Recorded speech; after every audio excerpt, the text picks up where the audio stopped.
মুর্শিদাবাদে বাইক কেনাবেচা ও আর্থিক লেনদেন সংক্রান্ত বিবাদ চরমে পৌঁছালো। সোমবার নবগ্রামের নারায়ণপুর অঞ্চলের ছোট বাথান খোল্লা এলাকায় এক চাঞ্চল্যকর অপহরণের ঘটনা ঘটে।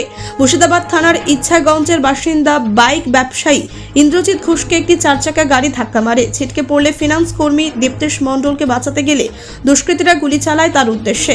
গুলিবিদ্ধ অবস্থায় কোনো রকমে পালাতে সক্ষম হন দীপ্তেশ, কিন্তু ইন্দ্রজিৎকে গাড়িতে তুলে নিয়ে চম্পট দেয় দুষ্কৃতীরা। পুলিশ দ্রুত তদন্তে নেমে মাত্র 4.5 ঘন্টার মধ্যে মালদাহের কালিয়াচক থেকে অপহৃত ইন্দ্রজিৎকে উদ্ধার করে। পাশাপাশি এক অপহরণকারীকে গ্রেপ্তার করেছে পুলিশ। মঙ্গলবার ধৃতকে কোর্টে পেশ করে 14 দিনের পুলিশি হেফাজতের আবেদন জানানো হয়েছে। এই ঘটনায় চাঞ্চল্য ছড়িয়েছে মুর্শিদাবাদ ও মালদহ জুড়ে।